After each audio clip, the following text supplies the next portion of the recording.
पूजा का सामान तैयार कर चुकी हूँ और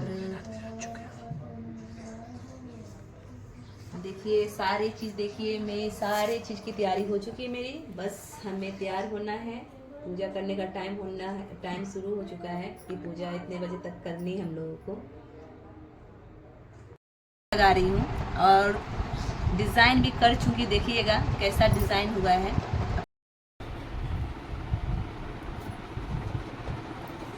देखिए मैं हाथों में मेहंदी लगा चुकी हूँ, कैसा रचा है आप लोग बताइएगा और देखिए, ठीक है। और मैं अब जा रही हूँ चूड़ी उड़ी पहनने।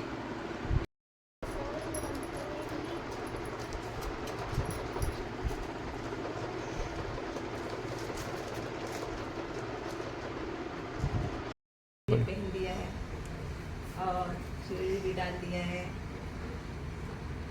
देख लीजिए।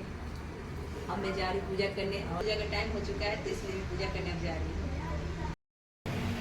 ये व्रत हम इसलिए करते हैं क्योंकि हमारा सुहाग हमेशा बना रहे, बस यही माता रानी से हम आशीर्वाद मांगते हैं। पूजा करने बैठी हूँ, आप लोग देखिएगा। आज हमारे लोग फास्ट है और हम पति के लिए पूजा होता है ये, और बहुत ही कष्टदायक होता है। बिना जल का, बिना ये रात भर जागरण होती है और महादेव माँ पार्वती जी का पूजा होता है। हमारे परंपरा ये है कि हम लोग नाक से सिंदूर लगाते हैं, पूरे नाक से लेके मांग हम लोग भरते हैं। जानते हैं दोस्तों, इस व्रत का नाम हरतालिका क्यों पड़ा?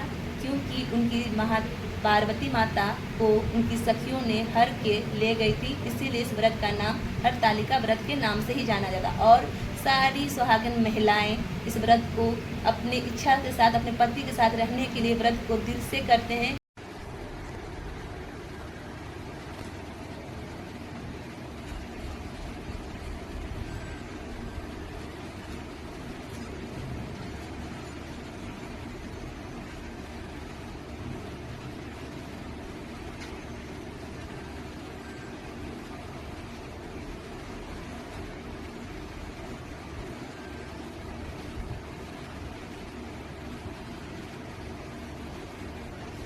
हमारा शादी का सिलवटा है।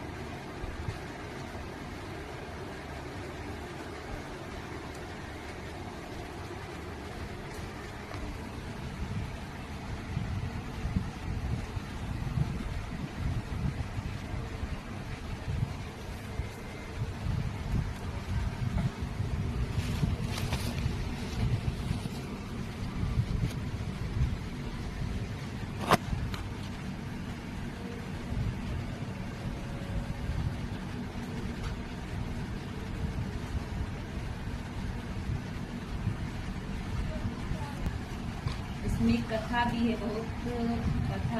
माता रानी, महादेव, शिव परिवार को मैं तो भोग लगा ली, अब बाकी देवता लोगों को भोग लगाने जा रही हूँ, क्योंकि सारे भगवान हमारे साथ हैं।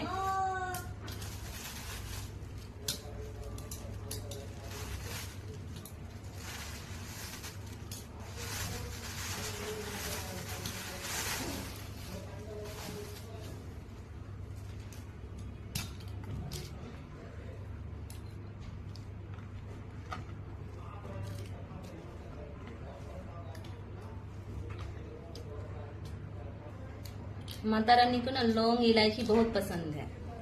शिव ने पार्वती जी को उनके पूर्व जन्म का स्मरण करने का उद्देश्य से इस व्रत का महत्व का कथा कही थी। श्री भोलेनाथ बोले, गौरी पर्वतराज हिमालय पर स्थित गंगा के तट पर तुमने अपनी बालावस्था में 13 वर्ष तक उद्मुखी होकर घोर तप किया था। इतनी अवधि तुमने अन्न न खाकर, बेरोज के सूखे पत्ते चबाकर व्यतीत की। माघ के विकास शीतलता में तुमने निरंतर जल में प्रवेश करके तप किया। वैशाख की जल देने वाली गर्मी से जल तुमने पंचनंगी से शरीर को तपाया। श्रावण के मूसलाधार वर्षा में खुल कर आसमान के नीचे बिना अन्न जल ग्रहण किए समय व्यतीत किया। तुम्हारे पिता तुम्हारे कष्ट के साथ तपस्या को देखकर बड़े दुखी होते थे। उन्हें एक दिन तुम्हारी तपस्या तथा पिता के कलेश को देखकर नारद जी तुम्हारे घर पधारे। तुम्हारे पिता ने हृदय में अतीत संस्कार करके उनके आने का कारण पूछा। नारद जी ने कहा, गिरिराज में भगवान विष्णु के भेजने पर यहाँ उपस्थित हुआ हूँ। आपकी कन्या ने बड़ा कठोर तप किया है, इससे प्रसन्न होकर वह आपकी सुपुत्री से विवाह करना चाहते हैं। इस संदर्भ में आपकी राय जानना चाहता हूँ। प्रसन्नित होकर वे बोले, श्रीमान, यदि स्वयं विष्णु मेरी कन्या करना चाहते हैं तो भला मुझे क्या आपत्ति हो सकती है। यह वे तो साक्षात ब्रह्मांड है। हे महर्षि, की सार्थकता इतनी इसी में है कि पति के घर जाकर उसकी पुत्री पिता के घर से अधिक सुखी हो। तुम्हारे कान में पड़ी तो तुम्हारा दुख का ठिकाना न रहा।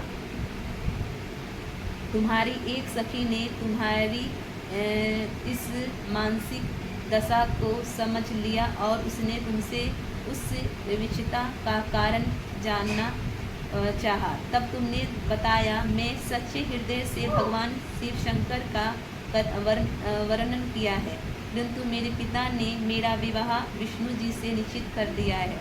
मैं निश्चित। पहले हम गणपति का आरती करेंगे।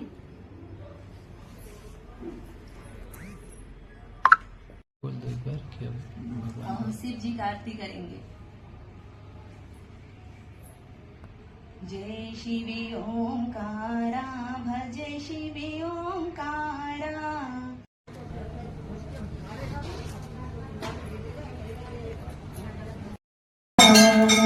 जय पार्वती माता।